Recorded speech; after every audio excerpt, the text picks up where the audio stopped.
bahwa di DPR ada 8 partai politik yang tentu saja akan siap bekerja sama dengan partai yang ada di Vietnam. Baru saja saya menerima kunjungan atau melakukan pertemuan dengan Yang Mulia Bapak Tok Lam, Sekretaris Jenderal Partai Komunis Vietnam. Dalam pembicaraan tersebut, beliau menyampaikan bahwa Indonesia dan Vietnam sudah mempunyai hubungan yang sangat panjang selama 70 tahun. Bahkan tahun ini adalah kedua negara akan merayakan ulang tahun yang ke-80 dan nantinya mempunyai visi yang sama bahwa tahun 2045 akan mencapai 100 tahun Indonesia emas atau kemudian begitu juga dengan Vietnam. Dan beliau menyampaikan bahwa hubungan ini sudah berjalan dimulai dengan satu modal yang sangat baik, yaitu hubungan baik antara kedua founding father, yaitu Presiden Soekarno dengan Presiden Ho Chi Minh yang merupakan sama-sama founding father dari kedua negara.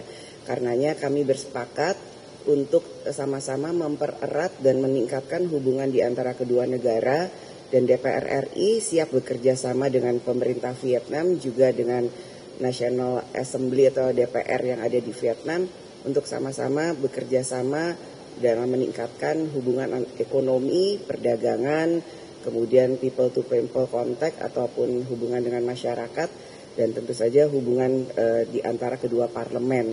Karenanya saya juga membuka pintu bahwa di DPR ada 8 partai politik yang tentu saja akan siap bekerja sama dengan partai yang ada di Vietnam, dan kita akan sama-sama menjaga soliditas ASEAN, karena dalam dinamika dunia global seperti ini bukan hanya di Asia Tenggara tapi juga di dunia dibutuhkan soliditas negara-negara ASEAN untuk lebih kuat, lebih solid dalam bergotong royong membangun negaranya masing-masing dan juga menjaga kawasan yang ada di Asia Tenggara, khususnya negara-negara ASEAN.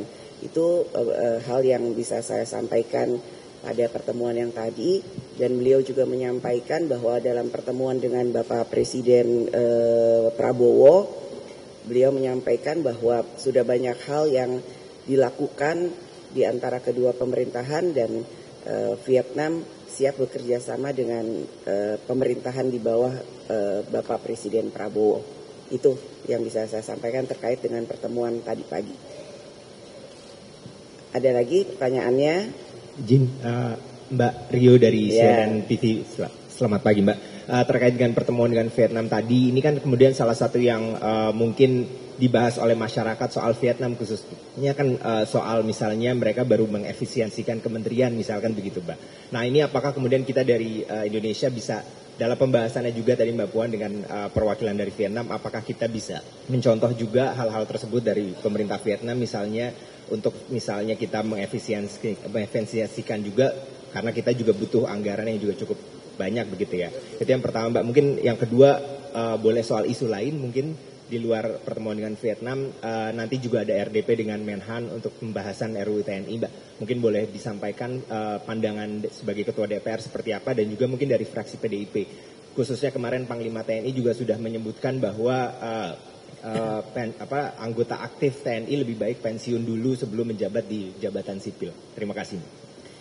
Ya, terkait dengan saling bertukar pikiran, tentu saja kami membuka diri untuk bisa sama-sama bertukar pengalaman, namun juga harus dibedakan bagaimana perbedaan antara Indonesia dan Vietnam. Indonesia negara yang mungkin membutuhkan lebih banyak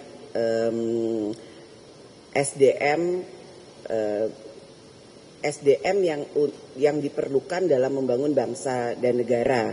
Begitu juga mungkin ada pemikiran lain dari Vietnam untuk melakukan efisiensi. Namun apapun yang menjadi keputusan dari kedua negara ini, Indonesia dan Vietnam, tentu saja pasti didasari oleh keinginan atau landasan bagaimana yang terbaik untuk kedua negara tersebut sesuai dengan pemikiran dan kebutuhannya masing-masing.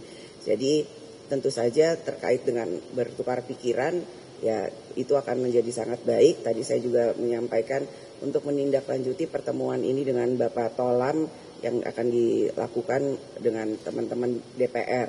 Kemudian terkait dengan